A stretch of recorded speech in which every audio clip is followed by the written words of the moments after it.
स्वागत है आप सभी का आर के स्टोरी ऑफ ड्रीम पर। मैं हूं आपकी होस्ट और आज मैं आपके लिए लेकर आई हूं एक ऐसी रोमांचक कहानी Ravi empress of the seven flames A rebirth cultivation saga जो आपको शुरुआत से लेकर अंत तक बांधे रखेगी। एपिसोड 19 अध्याय 65। उसके साथ क्या पार हुआ। सानवी के अपने कार्यकाल को 11 वर्ष हो चुके थे जब पश्चिमी प्रांतों से पहली रिपोर्ट आनी शुरू हुई। कोई काल भ्रष्ट आत्मा नहीं और नहीं थ्रेशोल्ड आर्काइव के संग्रह के लिए अजीब अस्थानांतरणीय सामग्री का कोई टुकड़ा, बल्कि दोनों की तुलना में काफी अधिक चिंताजनक कुछ और था। उसके वरिष्ठ फील्ड समन्वयक तरुण नाम के एक तेज तर्रार व्यक्ति ने पुस्तकालय की केंद्रीय मेज पर परेशान करने वाले दस्तावेज रखते हुए रिपोर्ट दी। मवेशी बिना किसी घाव या बीमारी के मर रहे हैं। पूरी की पूरी बस्तियां 3 अलग अलग होल्डिंग्स में एक ही रात के भीतर मृत पाई गईं। रक्त की कोई हानि नहीं, शिकार या जहर के कोई लक्षण नहीं। स्थानीय हीला हैरान है। सानवी ने पूछा, कौन सी चीज इसे एक सामान्य कृषि तबाही के बजाय हमारे लिए मामला बनाती है। तरुण हिचकिचाया। अंततः उसने कहा, समय। ये ठीक उसी खिड़की के भीतर आता है जिसका अनुमान देवांश की गणनाओं ने 3 महीने पहले सबसे हालिया पतले होने के लिए लगाया था। और मौत का पैटर्न, हर प्रभावित जानवर एक ही दिशा में मुंह किए हुए पाया गया, प्रत्येक होल्डिंग के केंद्र में स्थित एक मामूली फार्म हाउस की ओर, जहां एक युवा काल भ्रष्ट लड़का रहता था जिसे हमने 18 महीने पहले पहचाना था और घाट पर पुनर्स्थापित किया था। सानवी ने अपने सीने में कुछ ठंडा उतरते हुए महसूस किया, एक ऐसा एहसास जिसे उसने अभयारण्य के लंबे इतिहास के अपने सावधानीपूर्वक अध्ययन से पहचाना, वह विशेष भय जो हर पीढ़ी के सबसे कठिन हिसाब से पहले आता था। उसने धीरे धीरे कहा, आप ये सुझाव दे रहे हैं कि कुछ उसके साथ पार हुआ, केवल एक आत्मा नहीं या अजीब सामग्री का कोई अक्रिय टुकड़ा नहीं, कुछ ऐसा जो उसके पीछे पीछे यहां आया, जानबूझकर या अन्यथा, और भोजन कर रहा है। जिस किसी भी तरीके से इस तरह की मौत होती है, उस स्थान के आसपास जहां वह कभी रहता था। तरुण ने स्वीकार किया, मुझे नहीं पता कि यह और क्या हो सकता है। मैंने आर्काइव के संग्रह में दर्ज हर पूर्व मामले की समीक्षा की है। कुछ भी इस पैटर्न से मेल नहीं खाता है। ये जो भी है, नया है। वो लड़का, देशेश नाम का एक शांत, सतर्क बच्चा, जो अपनी खुद की मुक्ति के बाद अब 13 वर्ष का था और घाट पर अच्छी तरह से बस चुका था। उसने सानवी की सावधानीपूर्वक सौम्य पूछताछ को एक ऐसे स्थिर भाव से प्राप्त किया जिसने किसी भी सीधे डर की तुलना में उसे अधिक बेचैन कर दिया था।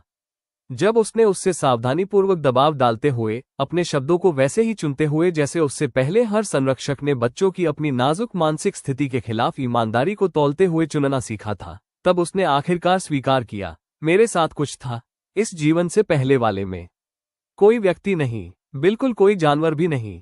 मेरे पास इसके लिए कोई उचित शब्द नहीं है। यह मेरे पीछे जैसे परछाई पीछे चलती है, वैसे ही आया, सिवाय इसके कि यह किसी चीज पर फीड करता था। मैं कभी नहीं समझा कि ठीक ठीक क्या, उस दूसरी दुनिया में। मैंने सोचा, जब मैं मरा और यहां जागा, कि मैं बस इसे पीछे छोड़ आया हूं।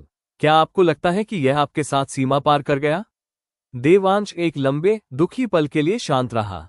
उसने इतने धीरे से कहा कि सानवी लगभग चूक ही जाती। मैंने कुछ महसूस किया है, कुछ रातें, नींद के किनारे पर एक तरह का खिंचाव। मैंने खुद से कहा कि यह सिर्फ याददाश्त है। मैं यह विश्वास नहीं करना चाहता था कि यह अभी भी वास्तविक हो सकता है। थ्रेशोल्ड आर्काइव के अपने विद्वानों ने सानवी की रिपोर्ट के दिनों के भीतर ही जुटाए गए पखवाड़े के भीतर पुष्टि कर दी जो देवांश के अपने डरे हुए प्रवेश ने पहले ही सुझा दिया था। एक उपस्थिति, पूरी तरह से भौतिक नहीं, पूरी तरह से आध्यात्मिक नहीं, दुनिया के ताने बाने में कुछ ऐसी जगह पर कब्जा कर रही थी जो भुवनमंडल ने सदियों से परिष्कृत करने में बिताए थे कल्टिवेशन सिद्धांत से मेल नहीं खाती थी, और न ही अन्य दुनिया की खंडित समझ से जिसे आर्काइव ने पीढ़ियों से सावधानीपूर्वक इकट्ठा किया था। एक सावधानी से निष्कर्ष प्रस्तुत करते हुए आर्काइव की वर्तमान वरिष्ठ विद्वान केतकी नाम की एक सावधान महिला ने रिपोर्ट दी, जो एकत्रित समन्वयकों को पीला कर दिया। ये प्राणा पर फीड कर रहा है, उस तरह से नहीं निकाल रहा है जैसे कभी वसंत के फ्यूजन सिद्धांत ने प्रयास किया था। बस इसे खा रहा है, अंधाधुंध, जहां भी इसे आकर्षित करने के लिए केंद्रित जीवन मिलता है। मवेशियों की मौत लगभग निश्चित रूप से इसका काम है। पशु प्राणा, एक कल्टीवेटर के अधिक सुरक्षित भंडार की तुलना में आसान शिकार। सानवी ने पूछा, क्या इसे रोका जा सकता है? क्या इसे नियंत्रित किया जा सकता है? जिस भी सीमा को ये पार कर गया है, उसे वापस भेजा जा सकता है? केतकी की सावधान, विद्वत्तापूर्ण संयम ने जांच में पहली बार वास्तविक अनिश्चितता को व्यक्त किया। उसने स्वीकार किया, मुझे नहीं पता। हमारे पास आत्माओं की सीमा पार करने के बारे में 250 साल का सिद्धांत है। हमारे पास इस तरह की किसी चीज के बारे में लगभग कुछ भी नहीं है। मुझे ये भी नहीं पता कि इस चीज के बारे में सोचना ये सही तरीका है या नहीं, बल्कि देवांश की अपनी दुनिया की कुछ प्राकृतिक घटना है जो केवल उन नियमों के अनुसार व्यवहार करती है जिनका अध्ययन करने का हमारे पास कभी कारण नहीं रहा है। सानवी ने अपने नेटवर्क के सबसे सक्षम समन्वयकों तरुण केतकी अभयारण्य के अपने वरिष्ठ कल्टीवेटरों में से मुट्ठी भर लोगों को इकट्ठा किया, जिन्हें ठीक उसी तरह के सावधान खतरनाक टकराव में प्रशिक्षित किया गया था जिसका घाट के संस्थापकों ने कभी प्रलयन और वसंत दोनों के खिलाफ सामना किया था, और वो कठिन निर्णय लिया जिसका हर संरक्षक को अंततः सामना करना पड़ा, एक रूप में या दूसरे में। क्या अभयारण्य द्वारा हमेशा पक्ष लिए जाने वाले रोगी सावधानी के साथ कार्य करना है, या क्या इस विशेष खतरे को अलग थलग मवेशियों की तुलना में काफी अधिक उपभोग करने से पहले कुछ तेज अधिक निर्णायक की आवश्यकता है? गंभीर तात्कालिकता के साथ नवीनतम गिनती प्रस्तुत करते हुए तरुण ने कहा, कल रात 3 और होल्डिंग्स ने नुकसान की सूचना दी। यह अधिक बोल्ड हो रहा है। या भूखा पैटर्न की त्रिज्या मूल फार्म हाउस से बाहर की ओर लगातार फैल रही है। सानवी ने कहा, जिस निर्णय का वजन उसके अपने कार्यकाल को उसी तरह परिभाषित करता जैसे छत के टकराव ने कभी रावी को परिभाषित किया था और निर्वाण हिसाब ने कीर्ति को परिभाषित किया था, तो हमारे पास कार्य करने से पहले वर्षों की सावधानीपूर्वक विद्वत्ता का विलासिता नहीं है। हम सीधे इसके पास जाते हैं। आज रात, यदि केतकी की ट्रैकिंग इसकी वर्तमान लोकेशन को काफी सटीक रूप से इंगित कर सकती है, केतकी ने पूछा, और अगर हम इस बारे में गलत हैं कि यह वास्तव में क्या है? यदि सीधा टकराव किसी ऐसी चीज को उकसाता है जिसे हम जीवित रहने के लिए पर्याप्त रूप से नहीं समझते हैं? सानवी ने सभा के किनारे चुपचाप खड़े देवांश की ओर देखा। उसका युवा चेहरा एक अपराधबोध और भय को लिए हुए था जिसने उसके सीने में एक पुरानी परिचित पहचान के साथ दर्द पैदा कर दिया। एक बच्चा एक बार फिर एक ऐसा बोझ उठा रहा है जिसे किसी भी बच्चे को अकेले नहीं उठाना चाहिए। उसने कहा, तो हम अनुकूलन करते हैं जिस तरह से हमारे से पहले की हर पीढ़ी ने अनुकूलन किया है, लेकिन मैं इसके मजबूत होने का इंतजार नहीं करूंगी जब तक हम सिद्धांत पर और आगे बहस करते हैं। देवांश के साथ जो भी पार हुआ, यह अब यहाँ है और ये लोगों को चोट पहुंचा रहा है। ये कार्रवाई करने के लिए पर्याप्त है, इस बात की परवाह किए बिना कि हमारी समझ कितनी अधूरी रहती है। अध्याय 65 समाप्त। अगले अध्याय में हम देखेंगे द हॉलो थिंग, जिसमें सानवी का अभियान अंततः उस उपस्थिति का सामना करता है जो देवांश के साथ सीमा पार कर गई थी, और पता चलता है कि ओपन लेजर का सामना करने वाला हर खतरा अकेले धैर्य के साथ जवाब नहीं दिया जा सकता है। अध्याय 66 खालीपन की चीज। केतकी की तलाश ने उसी रात उन्हें पश्चिमी पहाड़ियों में एक ऐसी खोखले हिस्से तक पहुंचा दिया जहां मूल फार्म हाउस के अब वीरान पड़े खेत बिना देखरेख की झाड़ियों में बदल गए थे। एक ऐसी जगह जो सानवी का छोटा सा दल उसके करीब पहुंचकर ठीक से महसूस करने भर को हुआ तो वो बहुत गहरे और अकाट्य रूप से गलत लगी। वहां केतकी ने फुसफुसाते हुए धरती के एक ऐसे गड्ढे की ओर इशारा किया जहां घास किसी ऐसी भूरी और बेजान चीज में बदल चुकी थी जो किसी भी प्राकृतिक तबाही से कहीं ज्यादा चौड़े और सटीक दायरे में फैली थी। वहीं पर सारी रीडिंग्स मिलती हैं। सानवी ने कुछ भी देखने से पहले ही उसे महसूस कर लिया, एक खिंचाव का एहसास जो हल्का था लेकिन लगातार बना हुआ था और उसके अपने कल्टीवेशन की अंगीठी जैसी गर्मी को ऐसे खींच रहा था जैसे कोई तेज धारा किसी तैराक की ताकत को खींचती है। हिंसक नहीं, उसने घाट के नेतृत्व की हर पीढ़ी द्वारा अपने संरक्षकों को दिए गए उसी सतर्क प्रशिक्षण की सटीकता के साथ उस एहसास का वर्गीकरण करते हुए सोचा। धैर्यवान, उदासीन, ठीक वैसे जैसे कोई आग बिना किसी दुर्भावना या विशेष इरादे के बस उस ईंधन को जला देती है जो उसके करीब आता है। वो चीज जब आखिरकार अंधेरी पहाड़ी की पृष्ठभूमि में दिखाई दी तो किसी बड़े हाउंड के आकार की, हवा में तैरते हुए पारभासी खिंचाव के अलावा और कुछ नहीं लग रही थी, जिसकी कोई पहचानी जाने वाली आंखें या अंग नहीं थे, बल्कि वो बस एक धीमी लहरदार विकृति थी जिसे देखकर दल का हर कल्टीवेटर सहज रूप से पीछे हट गया। केतकी, सानवी ने धीरे से कहा, तुम्हारे उपकरण वास्तव में इसके बारे में क्या बताते हैं? क्या कुछ भी पता चलता है? ये लगातार प्राणा खींच रही है, केतकी ने अपनी मुश्किल से छुपाई जा रही घबराहट से भरी तनी हुई आवाज में बताया। ठीक से हमला नहीं कर रही है, बस वैसे ही अस्तित्व में है जैसे कोई खाली जगह अपने आसपास की हर चीज को अपनी ओर खींच लेती है। मुझे नहीं लगता कि यह जानबूझकर हमारा शिकार कर रही है। मुझे लगता है कि हम बस इसके इतने करीब आ गए हैं कि इसके खिंचाव के दायरे में आ गए हैं। तरुण ने अपने कल्टीवेशन को तैयार किया, जो कि अनाहत क्षेत्र के एक वरिष्ठ फाइटर थे जिनके स्थिर हाथों ने नेटवर्क के साथ अपने लंबे करियर में काफी पारंपरिक खतरों का सामना किया था। क्या हम बस जा सकते हैं?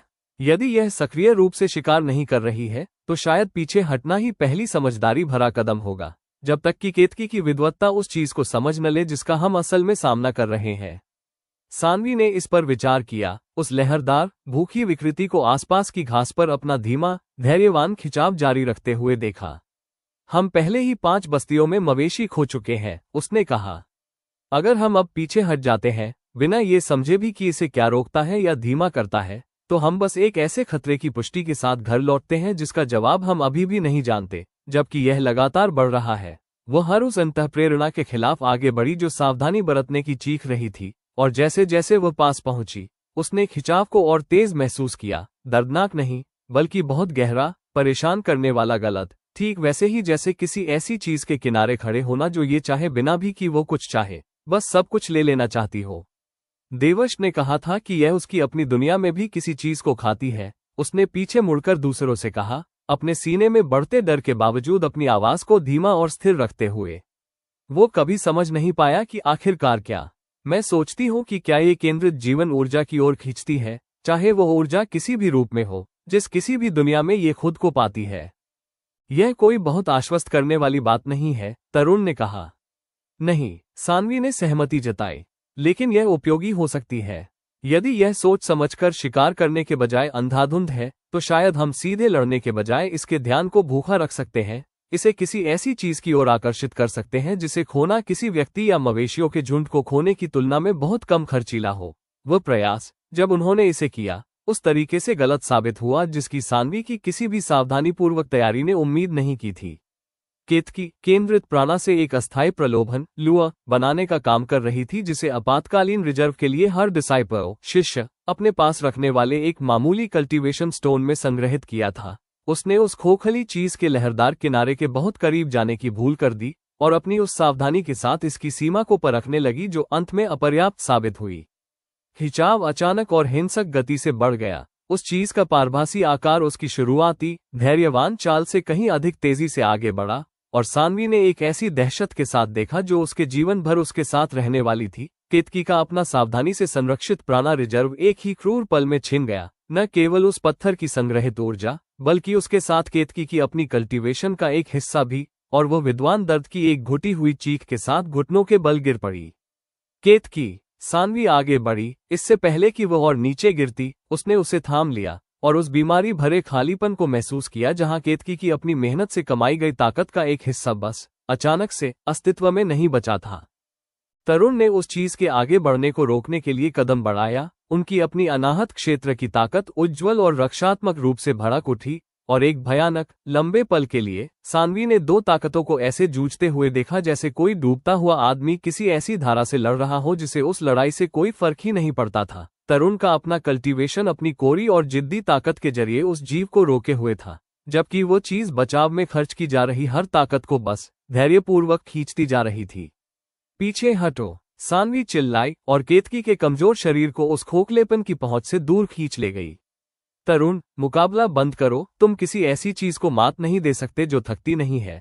वह ठीक समय पर पीछे हटे और उस जीव का लहरदार आकार अपनी शुरुआती, धैर्यवान शांति में वापस लौट आया जैसे ही उसका तात्कालिक शिकार आसान पहुंच से दूर हुआ, और वह दल एक सुरक्षित दूरी पर फिर से इकट्ठा हो गया, जहां केतकी की अपनी थकी हुई, उथली सांसें ही उस पहाड़ी की परेशान करने वाली खामोश को तोड़ रही थीं। वो कितनी बुरी तरह घायल है? तरुण ने केतकी के कांपते हुए शरीर के पास घुटने टेकते हुए पूछा। मुझे नहीं पता, सानवी ने स्वीकार किया, और उसके सीने में एक ठंडा, जाना पहचाना डर घर कर गया जिसका उस जीव से कोई लेना देना नहीं था, बल्कि जिसका संबंध किसी ऐसे व्यक्ति को तड़पते देखने से था जिसे बचाने के लिए अभयारण्य का संचित ज्ञान भी तैयार नहीं था। इसने उससे कुछ छीन लिया, सिर्फ प्राणा नहीं, उसकी अपनी ताकत का कुछ हिस्सा, ठीक वैसे ही जैसे इसने देवश की अटैचमेंट्स को उसकी मूल दुनिया में छीना था। मुझे नहीं पता कि इस तरह के नुकसान को वैसे ही ठीक किया जा सकता है जैसे कभी अंजलि की टूटी हुई आत्मा को ठीक किया गया था, या ये हमेशा के लिए जा चुका है। दर्द और थकान से शीशे जैसी चमकती केतकी की आंखें सानवी के चेहरे पर टिक गईं। ये कीमत चुकाना सही था, उसने बमुश्किल कहा, उसकी आवाज पतली और कांप रही थी। अब हम जान गए हैं, ये तेज है जब ये भूखी होती है, धैर्यवान है जब यह नहीं होती। यह कुछ तो है, यह उस सुबह से कहीं ज्यादा है जो हम जानते थे। सानवी ने उस कबूलनामे के वजन को अपने सीने में उतरते हुए महसूस किया। किसी मित्र के वास्तविक अवांछित कष्ट के माध्यम से ही किसी सच को जानने की एक खास चुभने वाली कीमत। वे उस रात पास की ही एक सहयोगी बस्ती में पीछे हट गए, केतकी के कमजोर शरीर को वहां ले गए जहां सुरक्षित रूप से देखभाल की व्यवस्था की जा सकती थी, और इसके बाद सानवी उस छोटे से कमरे में अकेली बैठ गई जहां हीलस केतकी को उस चीज से बचाने में लगे थे जो उससे छीन लिया गया था, और अभयारण्य की संरक्षक के रूप में अपनी पहली सच्ची विफलता के पूरे भार को उसने एक भौतिक वस्तु की तरह अपने ऊपर महसूस किया। मैंने बचपन में जितनी भी कहानियां सुनी थी, उनमें रावी ने कभी भी किसी ऐसे खतरे के आगे अपनों को नहीं खोया जिसे वह पूरी तरह नहीं समझती थी। उसने केतकी की उथली सावधान सांसों को देखते हुए सोचा, मेरे पास पहुंचने वाले संस्करणों में कीर्ति के बचाव अभियान हमेशा सफल होते रहे हैं। मैंने एक भी ऐसी कहानी नहीं सुनी जहां घाट की अपनी सावधानी भरी तैयारी भी कम पड़ जाए, जहां किसी ने ऐसी कीमत चुकाई हो जिसका जवाब देने में कोई भी धैर्यवान प्रेम सक्षम न हो। शायद ये कभी पूरी तरह सच था ही नहीं। शायद हर संरक्षक ऐसी असफलताओं को चुपचाप अपने साथ धोता है, बिना उन्हें आगे बढ़ाए जैसे वे अपनी जीतों को आगे बढ़ाते हैं। या शायद ये पीढ़ियों में अभयारण्य के सामने आया सचमुच का पहला नया खतरा है, एक ऐसा जो उस धैर्यवान सतर्क कार्यप्रणाली के आगे नहीं झुकता जिसने एक के बाद एक प्रलयन, वसंत और रुद्रेश सभी का मुकाबला किया था। वह रात के काफी सन्नाटे तक उसके वजन के साथ बैठी रही, और अपने कार्यकाल में पहली बार उसने किसी ऐसी चीज का सामना करने की वास्तविक अनिश्चितता को महसूस किया जिसके जवाब के लिए लगभग 3 शताब्दियों का संचित ज्ञान भी तैयार नहीं था। अगले अध्याय में हम देखेंगे वो खालीपन क्या चाहता है, जिसमें सानवी को एक ऐसे खतरे का जवाब खोजने के लिए रास्ता निकालना होगा जिसके साथ न तो तर्क किया जा सकता है, न मोलभाव किया जा सकता है, और न ही जिसे थकाया जा सकता है, साथ ही एक दोस्त के वास्तविक अनसुलझे कष्ट के भार को अपने साथ धोते हुए। अध्याय 67। वो खालीपन क्या चाहता है। केतकी उस ताकत को वापस नहीं पा सकी जो उस खालीपन वाली चीज ने उससे छीन ली थी। जिन हीलर्स ने आने वाले हफ्तों में उसकी जांच की, उन्होंने उसी बात की पुष्टि की जिसकी आशंका सानवी को उस जीव के हमले के पहले ही भयावह पल से थी। यह कोई ऐसा घाव नहीं था जिसे समय और धैर्यपूर्वक इलाज ठीक कर सके, बल्कि यह एक वास्तविक स्थायी नुकसान था। उसकी अपनी साधना का एक हिस्सा बस हमेशा के लिए जा चुका था, ठीक वैसे ही जैसे एक बार कट जाने पर अंग दोबारा नहीं उगता, भले ही घाव अंततः कितनी भी अच्छी तरह क्यों न भर जाए। मैं अभी भी काम कर सकती हूँ, केतकी ने संघर्ष के कुछ सप्ताह बाद सानवी से कहा। उसकी आवाज अब अधिक स्थिर थी, हालांकि उसके प्राणा रिजर्व अभी भी स्पष्ट रूप से मापने योग्य रूप से कम हो गए थे। मैंने ताकत खोई है, ज्ञान नहीं। मुझे इस चीज का अध्ययन करते रहने दीजिए। मैं ये समझना चाहती हूँ कि किस चीज ने मुझसे मेरा एक हिस्सा छीन लिया, भले ही मैं उसे कभी वापस न पा सकूं। सानवी ने उसकी यह बात मान ली, हालांकि इसके पीछे एक निजी चुभने वाला अपराध बोध था जिसे केतकी की अपनी उदार क्षमा का कोई भी प्रयास पूरी तरह से कम नहीं कर पाया। मुझे और अधिक सावधान रहना चाहिए था, उसने कहा। मैंने तुम्हें किसी ऐसी चीज के पास भेजा जिसे हम में से कोई नहीं समझता था, और तुमने मेरी सावधानी की अपनी सीमाओं की कीमत चुकाए। आपने हमारे पास मौजूद जानकारी के साथ सबसे अच्छा निर्णय लिया, केतकी ने दृढ़ता से कहा। हर पीढ़ी में किसी भी संरक्षक ने असल में इससे बेहतर कभी कुछ नहीं किया है। सानवी, मैं आपको दोषी नहीं मानती। मैं उस चीज को दोषी मानती हूं जिसने वह छीना जो उसने छीना। आइए इस बात पर ध्यान केंद्रित करें कि यह किसी और से कभी कुछ छीनने का मौका न पाए। देवश को जब अभियान के दौरान हुई घटना के बारे में पता चला, तो वह अपने हिस्से के अपराध बोध को एक ऐसे भारीपन के साथ धो रहा था जिसने सानवी को काफी चिंतित कर दिया था। यह मेरी गलती है, उसने केतकी की चोट की खबर पूरे अभयारण्य में फैलने के कुछ दिनों बाद उससे कहा। अगर मैंने इसके साथ दुनिया पार न की होती, अगर मैंने इसे वैसे ही पीछे छोड़ दिया होता जैसा कि मैंने सोचा था कि मैंने छोड़ दिया है, तुमने इसके पीछे आने का चुनाव नहीं किया था, सानवी ने दृढ़ता से कहा, उसके परेशान आंखों से मिलने के लिए घुटने टेकते हुए उसी सौम्य सीधेपन के साथ जो उससे पहले हर संरक्षक ने एक असंभव बोझ धोते हुए डरे हुए बच्चे को देना सीखा था।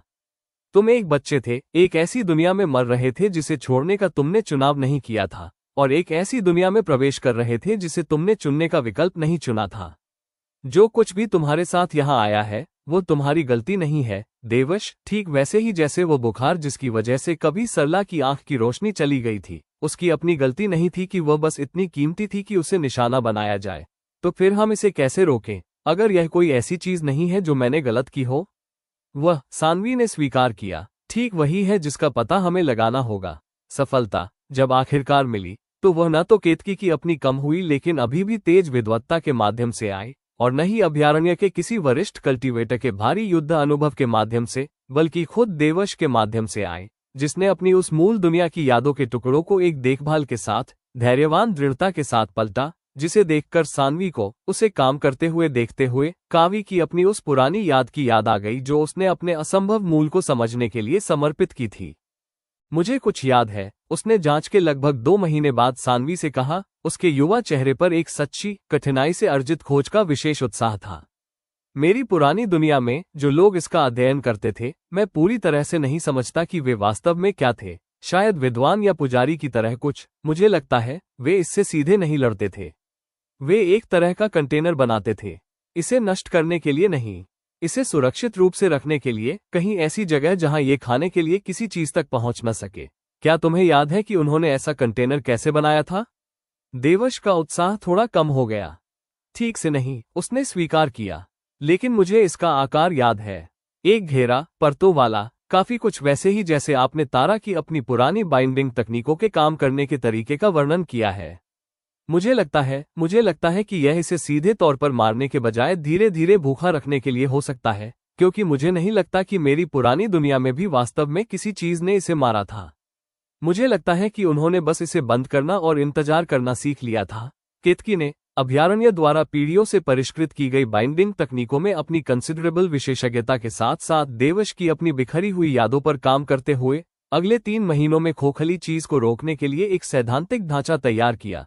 इसे पूरी तरह से हराने के लिए कोई लड़ाई नहीं, क्योंकि दोनों दुनिया के संचित समझ में ऐसा कुछ भी नहीं था जो ये सुझाव दे सके कि ऐसी जीत वास्तव में संभव थी, बल्कि एक धैर्यवान, सावधानीपूर्वक रोकथाम जो समय के साथ इसकी भूख को सुप्त अवस्था में पहुंचा सकती थी।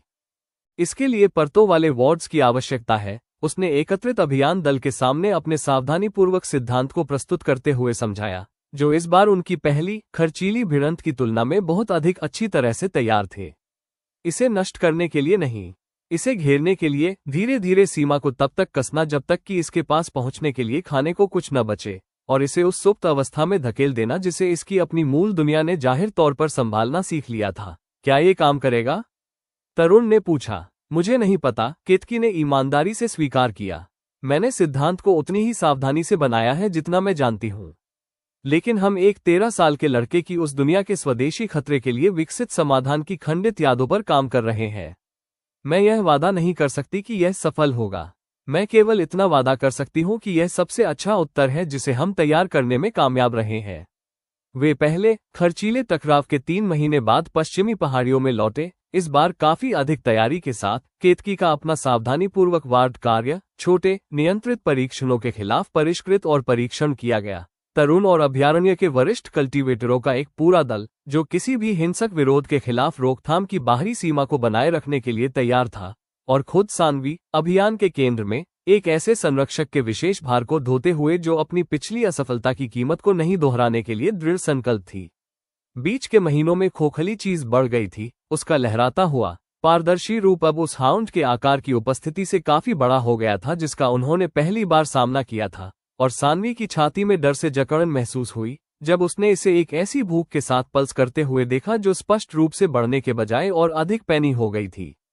कंटेनमेंट शुरू करो, उसने कहा, केतकी के अपने सावधान, अनसुलझे सिद्धांत पर टिकी हर चीज के वजन को महसूस करते हुए। धीरे धीरे, धैर्य से, जिस तरह से इस अभयारण्य ने कभी भी सामना की गई हर कठिन चीज को अंततः हल किया है। कंटेनमेंट को ठीक से स्थापित करने में लगभग पूरी रात लग गई। केतकी के परतों वाले वार्ड उस जीव के लहराते हुए रूप के चारों ओर धीरे धीरे और अधिक कसते गए, जबकि तरुण और एकत्रित कल्टीवेटरों ने सकल के पूरी तरह से बंद होने से पहले इसे तोड़ने के इसके तेजी से हिंसक, निराशाजनक प्रयासों के खिलाफ बाहरी सीमा को थामे रखा। सान्वी ने अपनी खुद की हड्डियों में इसका तनाव महसूस किया, रोकथाम के बाहरी किनारे के अपने हिस्से को पकड़े हुए, उस जीव के पारदर्शी रूप को एक ऐसी सीमा के खिलाफ संघर्ष करते हुए देखते हुए जो इसे खाने के लिए कुछ भी नहीं छोड़ती थी। इसकी शुरुआती धैर्यवान उदासीनता ने, सकल के कसने के साथ, किसी ऐसी चीज को रास्ता दे दिया जो स्पष्ट रूप से वास्तविक निराशा की तरह महसूस हो रही थी। ये दुष्ट नहीं है, उसने इसके संघर्ष को देखते हुए सोचा। ये बस भूखा है, एक ऐसी दुनिया में जो इसे अपने अस्तित्व को परिभाषित करने के लिए भूख के अलावा कुछ नहीं देती। इससे इसे स्वतंत्र छोड़ना सुरक्षित नहीं बनता। लेकिन मुझे नहीं लगता कि यह मेरी नफरत का हकदार है, ठीक वैसे ही जैसे कोई भूखा जानवर उस नुकसान के लिए नफरत का हकदार नहीं है जो उसकी भूख अंततः पैदा करती है। भोर से पहले के भूरे घंटे में सकल अंततः बंद हो गया। उस जीव का लहराता हुआ रूप अंततः अपनी शुरुआती भूखी गति की तुलना में बहुत अधिक शांत और स्थिर स्थिति में आ गया, नष्ट नहीं हुआ। केतकी ने थकी हुई, सावधान सटीकता के साथ अपने उपकरणों की जांच करते हुए पुष्टि की, बल्कि वास्तव में मापने योग्य रूप से सुप्त हो गया। एक ऐसी सीमा के भीतर बंद हो गया जो इसे आकर्षित करने के लिए आगे कुछ नहीं देती थी। ये काम कर गया, तरुण ने कहा, जिसकी आवाज में अविश्वास और राहत दोनों समान रूप से थे। अभी के लिए, केतकी ने सावधानी से कहा, मुझे नहीं पता कि यह रोकथाम स्थायी रूप से बनी रहती है या ये सिर्फ हमें कुछ अधिक स्थायी विकसित करने के लिए समय देती है। मुझे लगता है, इसके बाद जो भी आए, इसे एक स्थायी पहरा बनना होगा। कोई ऐसा व्यक्ति जो नियमित रूप से इस सीमा की जांच करे, जब तक ये ठीक से समझने में न लग जाए कि सुप्तता एक स्थायी समाधान है या सिर्फ एक अस्थायी राहत। सान्वी ने केतकी के सावधान वार्ड कार्य के भीतर निहित शांत आकार को देखा, एक ऐसी जीत के जटिल वजन को महसूस किया जिसे हासिल करने में वास्तविक स्थायी नुकसान हुआ था। तो फिर यह इस अभयारण्य के चल रहे काम का हिस्सा बन जाता है, उसने अंततः कहा। लगभग 3 शताब्दियों में हमने जो कुछ भी बनाया है उसके साथ हर खतरा अकेले धैर्यवान प्यार के आगे नहीं झुकता। कुछ चीजों को केवल धैर्यवान सतर्कता की आवश्यकता होती है, जो पीढ़ी दर पीढ़ी आगे बढ़ाई जाती है, उसी सावधानी के साथ जिस तरह से इस विरासत का हर दूसरा हिस्सा हमेशा से आगे बढ़ाया गया है। अध्याय 67 समाप्त। अगले अध्याय में हम देखेंगे रोकथाम की कीमत, जिसमें सान्वी को यह हिसाब लगाना होगा कि इस नए स्थायी पहरे का अभयारण्य के भविष्य के लिए क्या अर्थ है, और केतकी को एक ऐसे नुकसान के साथ शांति बनाने का अपना तरीका मिल जाता है जो कभी भी पूरी तरह से ठीक नहीं होगा। अध्याय 68 रोकथाम की कीमत। आने वाले वर्षों में पश्चिमी पहाड़ियों पर पहरा देना ओपन लेजर की अपनी बढ़ती हुई संरचना के भीतर एक औपचारिक और स्थायी जिम्मेदारी बन गया। प्रशिक्षित कल्टीवेटरों को सौंपी गई एक घूमती हुई ड्यूटी, जो एक सावधानीपूर्वक अटूट अनुसूची पर रोकथाम की अखंडता की जांच करती थी और सुप्त जीव की स्थिति में किसी भी बदलाव को उसी सूक्ष्म गहनता के साथ दर्ज करती थी जिसे अभयारण्य ने हमेशा अपने सबसे महत्वपूर्ण उपक्रमों पर लागू किया था। तरुण ने नेटवर्क की एक आवधिक समीक्षा के दौरान बताया, अब ये 6 साल से स्थिर है। उनके अपने झुर्रियों वाले चेहरे पर विजयी रूप से पराजित होने के बजाय सफलतापूर्वक प्रबंधित खतरे की विशेष संतुष्टि थी। कोई वृद्धि नहीं, कोई स्पष्ट परेशानी नहीं। केतकी का सिद्धांत सही प्रतीत होता है, किसी भी चीज से वंचित होने के कारण यह वास्तविक सुप्त अवस्था में आ गया है। सान्वी ने पूछा, क्या हम जानते हैं कि क्या इसे कभी सुरक्षित रूप से छोड़ा जा सकता है या पूरी तरह से नष्ट किया जा सकता है? तरुण ने स्वीकार किया, मुझे नहीं लगता कि दोनों में से किसी भी सवाल का अभी कोई जवाब है। केतकी की अपनी विद्वत्ता जारी है, लेकिन वह आगे प्रयोग करने के बारे में सतर्क है, ये देखते हुए कि पहले टकराव में उसे व्यक्तिगत रूप से क्या कीमत चुकानी पड़ी थी। मुझे लगता है, फिलहाल हम बस पहरा बनाए रखते हैं और उम्मीद करते हैं कि भविष्य की पीढ़ियां ऐसी समझ विकसित करेंगी जो हम अभी तक खुद नहीं पहुंच पाए हैं। केतकी खुद अपने स्थायी नुकसान के बाद के वर्षों में एक ऐसा रास्ता खोजने में सफल रही जिसने सान्वी को भी चकित कर दिया, जिसने केतकी की अपनी बार बार दी गई वास्तविक आश्वस्तियों के बावजूद उस अपराध बोध के साथ अपनी मित्र के सावधान, धैर्यवान समायोजन को देखा था जो कभी पूरी तरह फीका नहीं पड़ा था। थ्रेशोल्ड आर्काइव में अपने निरंतर काम के कुछ वर्षों बाद एकत्रित विद्वान कर्मचारियों के सामने एक प्रस्ताव रखते हुए केतकी ने कहा, मैं इस बारे में सोच रही हूं कि इसने वास्तव में हमें क्या सिखाया है, सिर्फ विशेष रूप से खालीपन वाली चीज के बारे में नहीं, उस गहरे पैटर्न के बारे में जो इसने उजागर किया कि जो भी काल भ्रष्ट आत्मा के साथ सीमा पार करता है वो हमेशा सौम्य या तटस्थ भी नहीं होता। कभी कभी यह खतरनाक होता है, ऐसे तरीकों से जिनके पास हमारे पास कोई स्थापित ढांचा नहीं होता है जब तक कि यह पहले ही नुकसान नहीं पहुंचा चुका होता। सान्वी ने पूछा, आप क्या प्रस्ताव रख रही हैं? केतकी ने कहा, एक औपचारिक प्रोटोकॉल। हर काल भ्रष्ट आत्मा जिसे हम पहचानते हैं और बचाते हैं, आगे चलकर सावधानीपूर्वक सौम्य पूछताछ से गुजरती है, केवल उनकी अपनी स्मृतियों के बारे में नहीं, बल्कि किसी भी अन्य चीज के बारे में जो वे अपने पीछे महसूस कर सकते हैं, ठीक वैसे ही जैसे देवश ने अपनी खुद की खोखली छाया को महसूस किया था, इससे पहले कि हमने कभी इसकी पुष्टि की थी कि यह वास्तविक था। हम नुकसान पहुंचाने से पहले हर खतरनाक पारगमन को पकड़ने का वादा नहीं कर सकते, लेकिन हम कम से कम खतरा पैदा होने के बाद लाइवस्टॉक या लोगों द्वारा उसकी कीमत चुकाने के बाद इसे खोजने के बजाय सवाल को जल्दी पूछ सकते हैं। साल के भीतर औपचारिक रूप से अपनाया गया ये प्रोटोकॉल नई काल भ्रष्ट आत्माओं का स्वागत करने के लिए अभयारण्य की अपनी सावधान स्थापित प्रथाओं में एक स्थायी जुड़ाव बन गया, प्रशिक्षित समन्वयकों द्वारा आयोजित एक सौम्य, धैर्यवान पूछताछ। प्रत्येक नए आगमन से यह पूछना कि क्या वे अपने स्वयं के पारगमन के साथ कुछ असामान्य महसूस करते हैं। कोई भी लगातार उपस्थिति या खिंचाव जो आगे की सावधानीपूर्वक जांच की गारंटी दे सकता है। अगले दशक में इसने 3 अतिरिक्त मामलों को पकड़ा। कोई भी उतना खतरनाक नहीं था जितना कि वह खोखला जीव जिसने केतकी की अपनी स्थायी ताकत की कीमत चुकाई थी, लेकिन प्रत्येक को सावधानीपूर्वक, धैर्यवान प्रबंधन की आवश्यकता थी जिसे अभयारण्य के नए औपचारिक प्रोटोकॉल ने उन्हें पश्चिमी पहाड़ियों के अपने महंगे, प्रतिक्रियावादी टकराव की तुलना में काफी पहले और काफी सुरक्षित रूप से संबोधित करने की अनुमति दी। प्रोटोकॉल की अपनी स्थिर, शांत सफलता की समीक्षा करते हुए सान्वी ने अपनी गोद लेने के कुछ वर्षों बाद देखा, ये ठीक उसी तरह की वृद्धि है जिसे इरा की अपनी विद्वत्ता ने पहली बार गति दी थी, सिर्फ दुनिया के बीच की सीमा को बौद्धिक रूप से समझना नहीं। इसके द्वारा सिखाए जाने वाले हर कठिन सबक से वास्तविक, व्यवहारिक ज्ञान का निर्माण करना और उस ज्ञान को आगे बढ़ाना, ताकि अगली पीढ़ी को इसे उसी महंगी कीमत पर न सीखना पड़े जिस तरह से हमने सीखा था। पश्चिमी पहाड़ियों के टकराव के कुछ दशकों बाद केतकी अपनी काफी उम्र में शांति से गुजर गई। उसकी अपनी कम हुई साधना ने कभी भी उस ताकत को पूरी तरह से पुनः प्राप्त नहीं किया जो खालीपन ने ले ली थी, लेकिन उसकी विद्वत्ता और उस प्रोटोकॉल ने जिसे उसने अंततः निर्मित किया था, अभयारण्य की अपनी संचित विरासत में हर पीढ़ी के वास्तविक बलिदान के योगदान के लिए एक स्थायी वसीयत के रूप में खड़ा किया। केतकी की अपनी स्मारक सेवा में एकत्रित समुदाय से बात करते हुए सान्वी ने कहा, उसने कभी भी उस बात पर नाराजगी नहीं जताई जो उसके साथ हुई थी। उसकी आवाज में एक ऐसे दोस्त को खोने का विशेष दुख था जिसके नुकसान को उसने दशकों के साझा काम के दौरान कभी पूरी तरह से जिम्मेदार महसूस करना बंद नहीं किया था। उसने अपनी स्थायी चोट को उसके बाद आने वाले सभी लोगों के लिए एक सुरक्षा में बदल दिया। मुझे नहीं लगता कि यह सम्मान देने का इससे अधिक उपयुक्त तरीका है कि यह अभयारण्य हमेशा से क्या बनाने की कोशिश करता रहा है, पीढ़ी दर पीढ़ी इस काम की कोई भी कीमत मांगना और उस कीमत के भीतर किसी ऐसी चीज को ढूंढना जो आगे आने वाले किसी भी व्यक्ति के लिए आगे बढ़ाने लायक हो।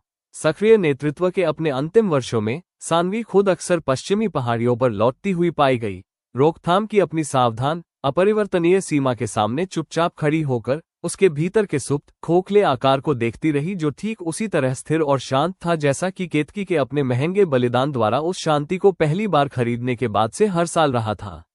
ऐसी ही एक यात्रा के दौरान उसने महसूस किया, तुम अभी भी यहीं हो, एक ऐसे खतरे के विशेष भार को महसूस करते हुए जिसे न तो नष्ट किया गया था और न ही पूरी तरह से समझा गया था, बस प्रबंधित किया गया था, धैर्यपूर्वक, सावधानीपूर्वक पहरे की पीढ़ियों में। मुझे नहीं पता कि क्या कभी कोई भविष्य का रक्षक ये पूरी तरह से जवाब देने का कोई तरीका खोज पाएगा कि तुम वास्तव में क्या हो, या क्या ये सावधानीपूर्वक रोकथाम केवल उस स्थायी आकार की मांग करती है जिसकी तुम्हारी इस दुनिया में उपस्थिति को आवश्यकता है। लेकिन मैं जानती हूं, इसके बाद जो भी आए, यह अभयारण्य तुम्हें देखता रहेगा, उसी धैर्यवान तरीके से जैसे इसने लगभग 3 शताब्दियों के निरंतर, सावधान काम में हर दूसरे खतरे के लिए देखा है। वहां खड़े होकर उसने अभयारण्य द्वारा अपने लंबे, असाधारण इतिहास में जो कुछ भी बनाया और खोया और फिर से बनाया था, उसके बारे में सोचा। रावी का अपना मूल पुनर्जन्म, वसंत की सदियों पुरानी महत्वाकांक्षा का अंततः उत्तर दिया गया, रुद्रेश का ईमानदार लेकिन विनाशकारी दृढ़ विश्वास, भुवनमंडल की अपनी सीमाओं से परे से कावी का असंभव पारगमन, और अब ये खोखली, भूखी चीज जिसने एक पूरी पीढ़ी को सिखाया कि हर अंधेरा अकेले धैर्यवान प्यार के आगे नहीं झुकता। घर के रास्ते की ओर मुड़ते हुए उसने सोचा, शायद यही वो वास्तविक, पूर्ण पाठ है जिसे इस जगह को हमेशा से सिखाना था। केवल यह नहीं कि धैर्यवान प्यार धैर्यवान चोरी का जवाब दे सकता है, ये कि धैर्यवान प्यार और धैर्यवान सतर्कता और हर नए खतरे की मांग की गई कीमत से सीखते रहने की वास्तविक इच्छा, यही वो चीज है जो वास्तव में कुछ ऐसा बनाती है जिसे अभयारण्य कहने योग्य कहा जा सके, चाहे इसे ठीक से समझने में कितनी भी पीढ़ियां क्यों न लग जाएं। अध्याय 68 समाप्त। अगले अध्याय में हम देखेंगे सान्वी के अंतिम वर्ष, जिसमें अभयारण्य की संरक्षक अपनी खुद की उत्तराधिकार की तैयारी करना शुरू करती है, आगे ले जाते हुए किसी भी भविष्य में जो अभी भी इस असाधारण विरासत की प्रतीक्षा कर रहा है, उस कठिन से अर्जित ज्ञान को कि हर जीत वास्तविक कीमत के बिना नहीं आती। अध्याय 69 सान्वी के अंतिम वर्ष। यह मतभेद जब आखिरकार खुलकर सामने आया तो वर्षों से चुपचाप सुलग रहा था, किसी बाहरी खतरे के रूप में कोई संकट नहीं, बल्कि सान्वी के लिए उससे कहीं अधिक कठिन कुछ था। अभयारण्य के अपने नेतृत्व के भीतर एक वास्तविक, सैद्धांतिक विभाजन की ओपन लेजर को वास्तव में क्या बनना चाहिए, क्योंकि यह अपने निरंतर अस्तित्व के चौथे वर्ष में प्रवेश कर रहा था। अभयारण्य की भविष्य की दिशा पर बहस करने के लिए बुलाई गई एक औपचारिक परिषद को संबोधित करते हुए नेटवर्क के वरिष्ठ पश्चिमी समन्वयक और अधिकांश खातों में सान्वी के सबसे संभावित उत्तराधिकारी निखिल ने तर्क दिया, हम बहुत अधिक फैल चुके हैं। अकेले थ्रेशोल्ड आर्काइव अब हमारे संसाधनों का लगभग 1/3 हिस्सा उपभोग कर रहा है, विद्वान, धन, भौतिक स्थान। इस बीच हमारा मूल मिशन काल भ्रष्ट आत्माओं की रक्षा करना और हर जगह जहां भी रोगी चोरी फिर से उभरती है उसका जवाब देना, हर गुजरती पीढ़ी के साथ आनुपातिक रूप से कम ध्यान प्राप्त कर रहा है। आर्काइव की अपनी मौजूदा वरिष्ठ विद्वान मेहर ने, जिनकी आवाज में कोरी संस्थागत निष्ठा के बजाय वास्तविक दृढ़ विश्वास था, विरोध करते हुए कहा, आर्काइव के काम ने पहले ही जान बचा ली है। जिस खोखली चीज ने केतकी को उसकी ताकत से वंचित कर दिया था, हमने अंततः उसे समझ लिया, ठीक उसी विद्वत्ता के कारण जिसे आप हमारे वास्तविक मिशन के मुकाबले माध्यमिक मानकर खारिज कर देंगे। और हर काल भ्रष्ट आत्मा जिससे हम अब इस बारे में पूछताछ करते हैं कि उनके साथ क्या पार हुआ होगा, वो ठीक उसी प्रकार की सावधानीपूर्वक समझ से सुरक्षित है जो आर्काइव का काम संभव बनाता है। सान्वी ने एक ऐसे संरक्षक के विशेष भार के साथ इस बहस को सुना, जिसने अपने लंबे कार्यकाल के दौरान तर्क के दोनों पक्षों को वास्तविक रूप से असहज रूप से सही साबित होते देखा था। अंत में दोनों समन्वयकों द्वारा अपना पूरा मामला प्रस्तुत करने के बाद उन्होंने कहा, मेरा मानना है कि यह एक ऐसे सवाल का जवाब नहीं है जिसका कोई सरल उत्तर हो।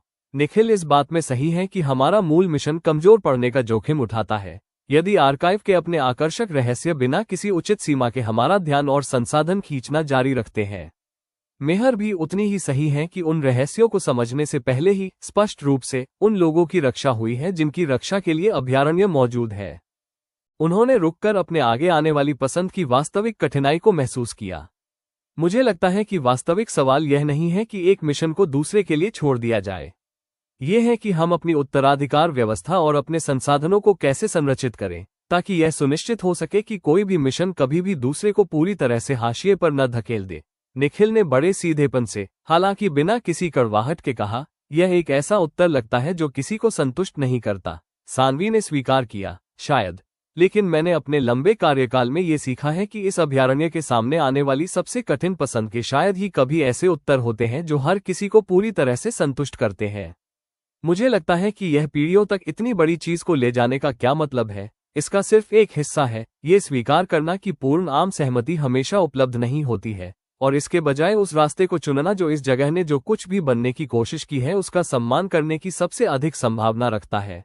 महीनों के सावधानीपूर्वक परामर्श और वास्तविक कठिन समझौते के बाद उन्होंने अंततः जो औपचारिक संरचना प्रस्तावित की, उसने अभयारण्य के अपने नेतृत्व को दो अलग अलग लेकिन औपचारिक रूप से समन्वित शाखाओं में विभाजित कर दिया। एक गार्डियन काउंसिल जो सुरक्षा और जांच के ओपन लेजर के मूल मिशन के लिए जिम्मेदार थी, और एक थ्रेशोल्ड काउंसिल जो आर्काइव की अपनी निरंतर विद्वत्ता के लिए जिम्मेदार थी, जिसमें दोनों को जोड़ने वाला एक एकल घूमने वाला पद था जो ये सुनिश्चित करता था कि कोई भी शाखा कभी भी दूसरे की जागरूकता या प्रभाव से पूरी तरह से बाहर न जाए।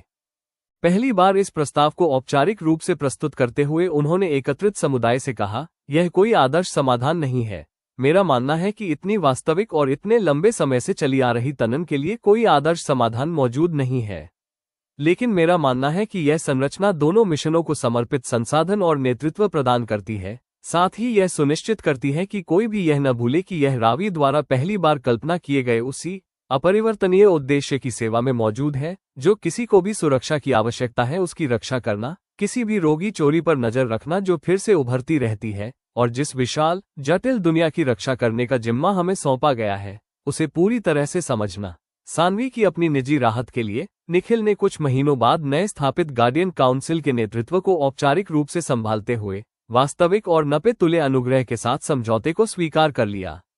इसके बाद मेहर ने थ्रेशोल्ड काउंसिल का औपचारिक नेतृत्व संभाला और आने वाले वर्षों में दोनों शाखाएं ठीक उसी प्रकार की सावधानीपूर्वक समन्वित साझेदारी में बस गईं जिसकी उम्मीद सान्वी ने अपनी इस कठिन अपूर्ण समझौते से की थी। नए ढांचे के संचालन के कुछ वर्षों बाद अपनी नियमित संयुक्त परिषदों में से एक के दौरान निखिल ने उनसे कहा, आपने इसे विभाजित करना सही समझा था। मैं अभी भी मानता हूं कि हमारा मूल मिशन सर्वोच्चता का हकदार है, लेकिन मैंने पिछले कुछ वर्षों में आर्काइव की अपनी विद्वत्ता को उन तरीकों से लोगों की रक्षा करते देखा है जिनकी मैं तब भविष्यवाणी नहीं करता था जब मैंने पहली बार तर्क दिया था कि हम खुद को बहुत अधिक फैला रहे हैं। मुझे लगता है शायद दोनों मिशन वास्तव में एक ही उद्देश्य की सेवा करते हैं, भले ही वे हमेशा उस तरह महसूस न करें। सानवी ने कहा, मुझे लगता है कि यह ठीक उसी तरह का कठिनाई से अर्जित ज्ञान है जिस तक इस अभयारण्य की हर पीढ़ी अंततः अपने विशेष तरीके से पहुंचती है। मुझे संदेह है कि आप और मेहर भविष्य में हमेशा आसानी से सहमत होंगे, लेकिन मेरा मानना है कि यह ढांचा खुद आप दोनों के बीच किसी भी विशेष समझौते से अधिक वास्तव में इस अभयारण्य के दीर्घकालिक स्वास्थ्य की रक्षा करता है। सानवी की अपनी उत्तराधिकार प्रक्रिया जब कुछ वर्षों बाद आखिरकार आई, तो उसने उसी नए ढांचे का पालन किया जिसे उसने सावधानी से स्थापित किया था। कोई एक संरक्षक उसकी अपनी पूरी जिम्मेदारी को विरासत में नहीं ले रहा था, जिस तरह से पिछली हर पीढ़ी का नेतृत्व पारित किया गया था, बल्कि एक औपचारिक समन्वित परिषद थी जिसमें निखिल के अपने उत्तराधिकारी और मेहर के अपने उत्तराधिकारी दोनों एक साझा घूमते हुए पुल पद के तहत अपनी अपनी शाखाओं का नेतृत्व संभाल रहे थे, जिससे ये सुनिश्चित हुआ कि कोई भी शाखा कभी भी दूसरे की जागरूकता से पूरी तरह से दूर न हो। सेवानिवृत्ति से पहले अपने अंतिम औपचारिक संबोधन के दौरान उन्होंने एकत्रित परिषद से कहा, मैं चाहती हूं कि आप कुछ समझें जिसे मैं खुद तब तक पूरी तरह नहीं समझ पाई थी, जब तक कि इस अंतिम तनाव ने मुझे इसका सीधे सामना करने के लिए मजबूर नहीं किया। यह अभयारण्य कभी भी एक एकल अपरिवर्तनीय संरचना द्वारा ले जाए जाने के लिए नहीं था जिसे हर पीढ़ी में समान रूप से पारित किया जाए। यह उन लोगों द्वारा ले जाने के लिए था जो यह ईमानदारी से पूछते रहने के लिए तैयार थे कि रावी ने पहली बार जिस उद्देश्य की कल्पना की थी उसकी सेवा जारी रखने के लिए इस जगह को वास्तव में क्या बनने की आवश्यकता है। कभी कभी इसका मतलब है कि जो पहले आया था उसे ठीक वैसे ही संरक्षित करना।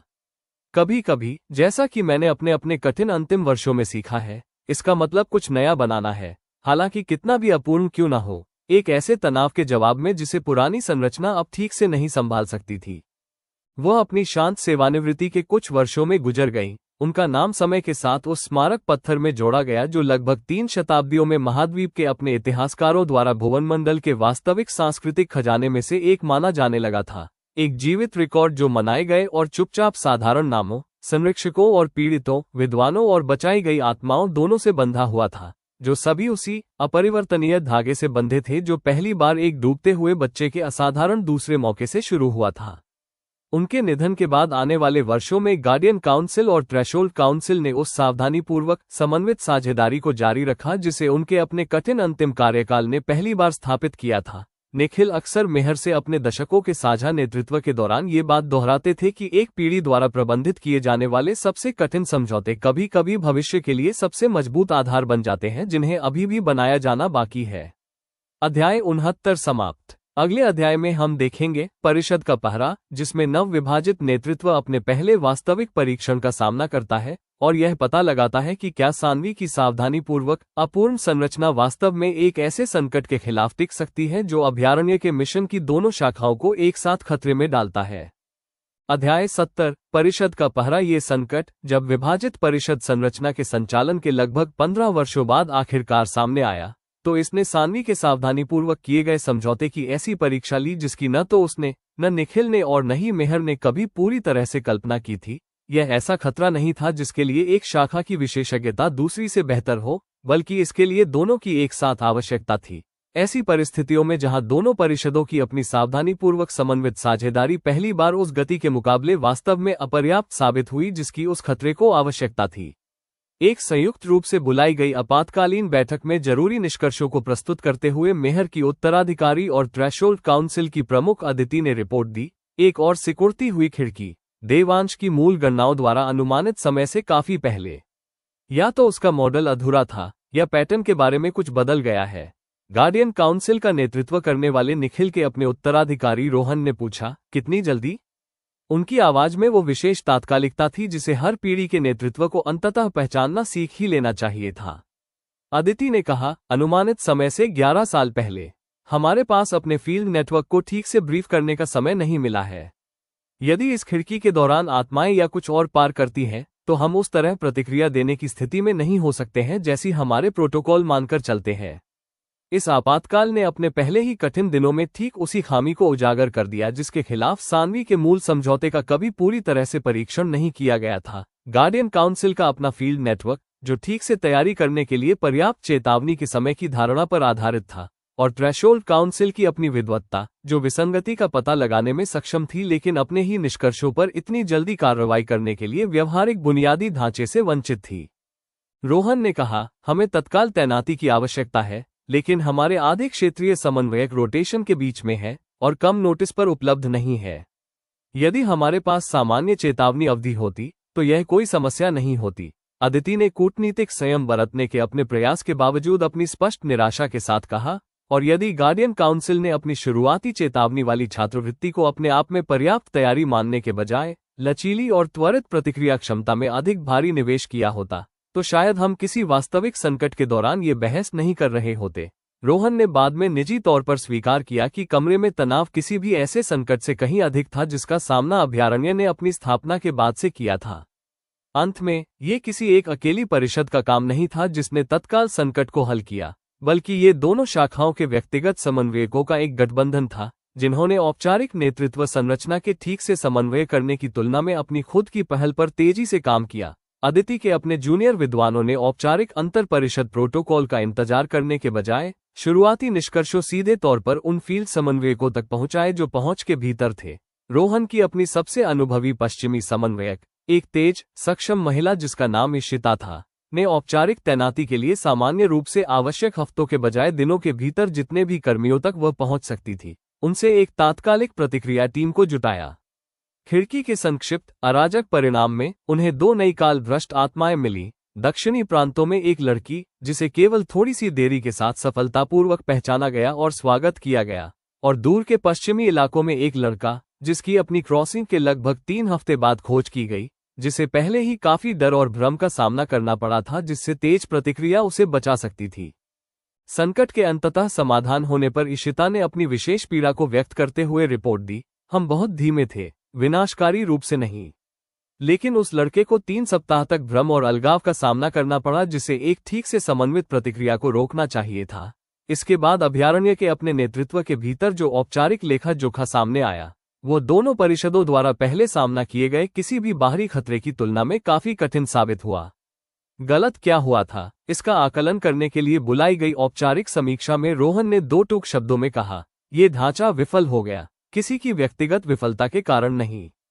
सानवी के अपने मूल समझौते में निर्मित इस धारणा के कारण कि हमारी दोनों शाखाओं के बीच समन्वय के पास हमेशा ठीक से काम करने के लिए पर्याप्त समय होगा। इस संकट ने उस धारणा को गलत साबित कर दिया। अदिति ने कहा, तो फिर हम इस सिद्धांत को छोड़ने के बजाय ढांचे को ठीक करते हैं। सानवी का समझौता हमारे मिशनों को विभाजित करने में गलत नहीं था। यह इस बात की मान्यताओं में अधूरा था कि उन मिशनों को वास्तविक तालमेल में कितनी जल्दी काम करने की आवश्यकता हो सकती है।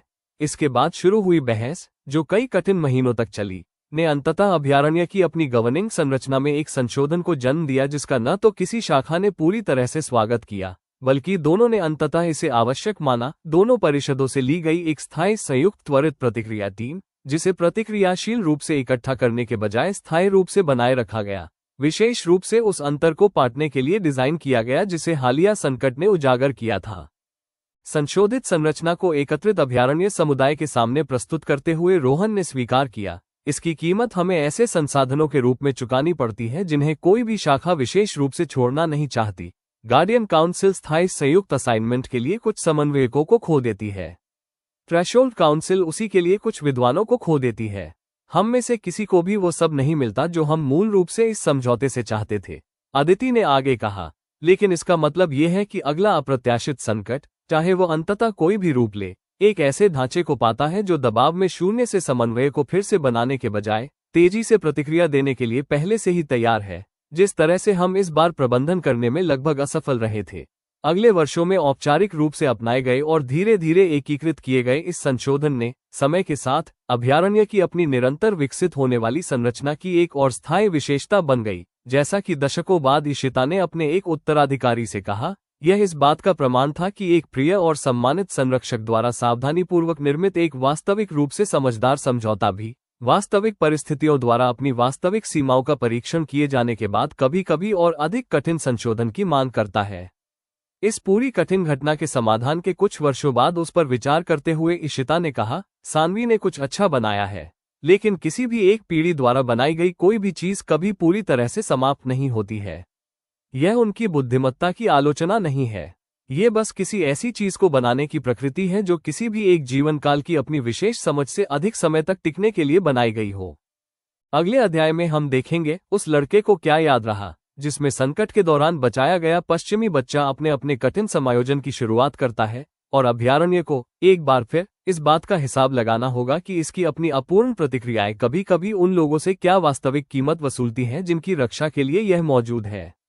अध्याय 71 उस लड़के को क्या याद रहा। उस लड़के का नाम, जब उसने आखिरकार इसे बताने की इच्छा जताई, तो आरव था, 9 वर्ष का, जिसे एक दूरदराज के पश्चिमी लॉगन सेटलमेंट में 3 सप्ताह के भ्रम और अलगाव के बाद पाया गया था, जिसने उसे वयस्कों के प्रति एक ऐसे संशय में डाल दिया था कि अभयारण्य की अपनी सावधान सौम्य प्रवेश प्रक्रिया को शुरुआत में ठीक से उस तक पहुंचने में काफी संघर्ष करना पड़ा था।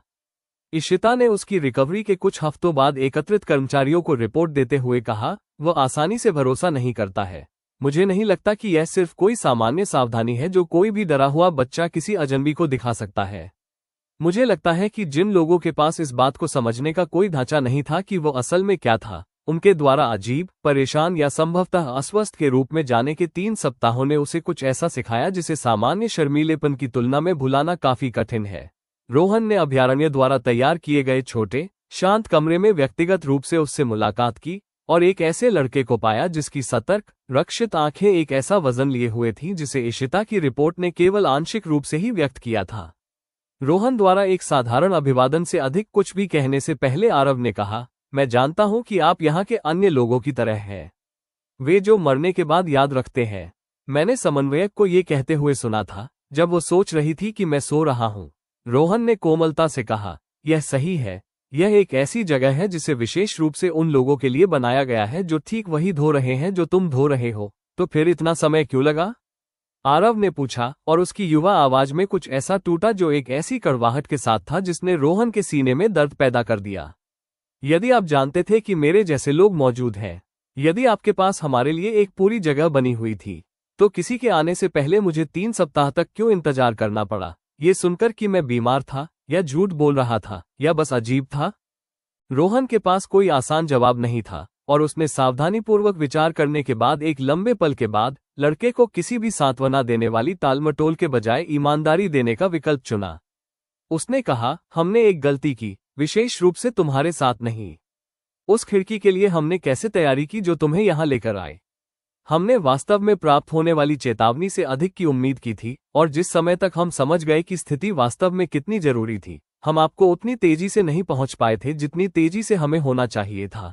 उसने लड़के की सतर्क आंखों में सीधे देखा। मुझे खेद है, आरव।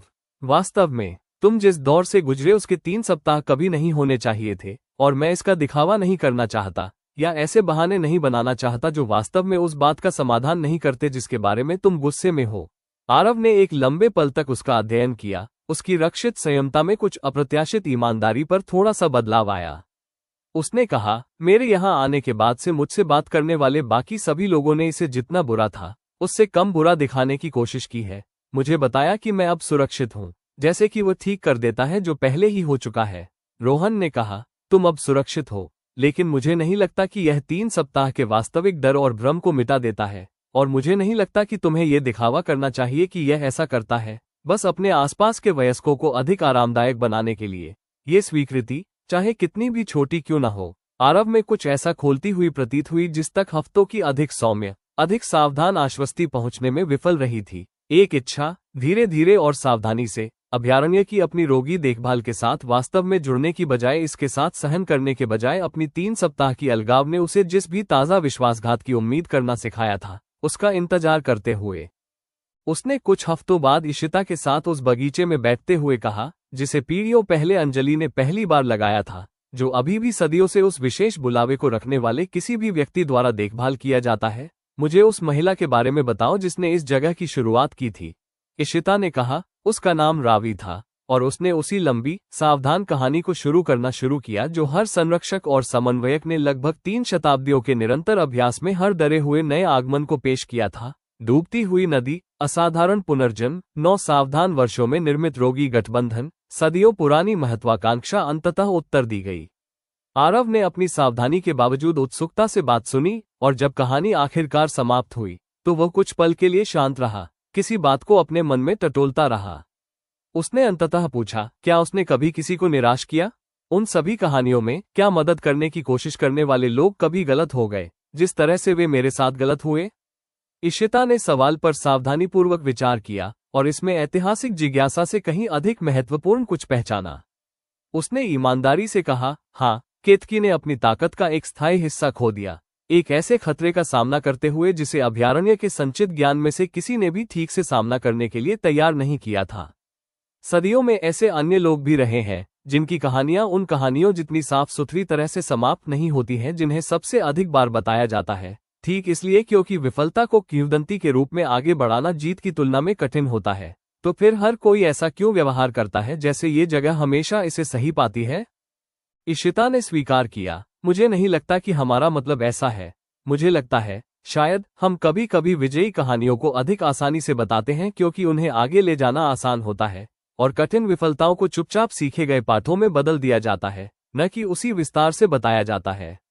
मुझे लगता है कि यह वास्तव में एक गलती है, आरव, और मुझे लगता है कि आपका अपना सवाल मुझे इस बारे में कुछ महत्वपूर्ण सिखा रहा है कि हमें आगे बढ़ने में कितनी सावधानी से ईमानदार रहने की आवश्यकता है, इस बारे में कि इस जगह ने कभी कभार जिन लोगों को निराश किया है उन्हें क्या कीमत चुकानी पड़ी है, साथ ही उन सभी चीजों के साथ जिनकी रक्षा करने में ये कामयाब रहा है।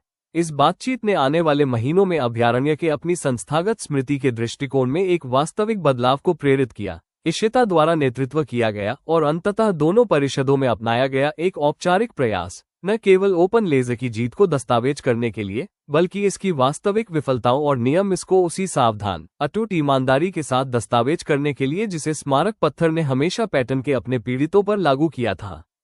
नेतृत्व को प्रस्ताव प्रस्तुत करते हुए इशिता ने तर्क दिया, हम अपने बाद आने वाले हर व्यक्ति के प्रति ऋणी हैं। इस बात को लेकर ईमानदार रहें कि इस काम की वास्तव में क्या कीमत चुकानी पड़ी है, तब भी जब वो कीमत किसी बाहरी दुश्मन की क्रूरता के बजाय हमारी अपनी संस्थागत विफलता थी।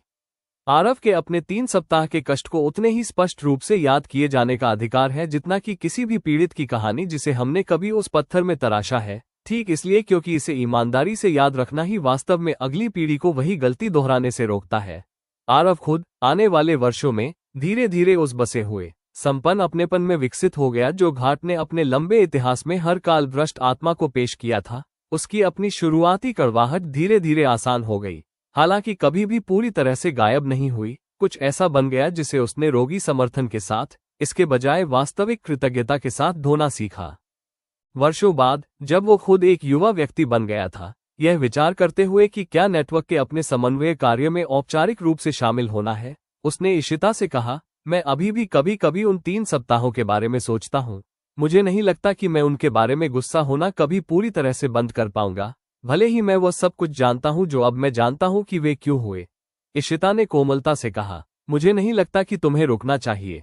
मुझे लगता है कि उस गुस्से को ईमानदारी से धोना यहां बनाई गई हर दूसरी चीज के साथ ठीक उसी प्रकार का कठिनाई से अर्जित ज्ञान है जिसे ये जगह हमेशा से पकड़ कर रखने की कोशिश करती रही है, कीमत को मिटाना नहीं, बल्कि यह सुनिश्चित करना कि इसका मतलब कुछ है आगे बढ़ने के लिए, जिसके लिए भी यह पैटर्न आगे ढूंढता है। अध्याय 71 समाप्त। अगले अध्याय में हम देखेंगे ईमानदार लेज़र, जिसमें अभयारण्य औपचारिक रूप से जीत के साथ साथ विफलता के अपने संस्थागत इतिहास का हिसाब लगाता है, और आरव अब बड़ा हो चुका है। ये चुनता है कि वह अपनी अपनी कठिन कहानी को नेटवर्क के निरंतर काम में कैसे आगे बढ़ाने का इरादा रखता है। तो दोस्तों, अगर आपको ये कहानी पसंद आई हो तो आरके स्टोरी ऑफ ड्रीम को लाइक जरूर दें और सब्सक्राइब करना और बेल आइकन दबाना बिल्कुल न भूलें।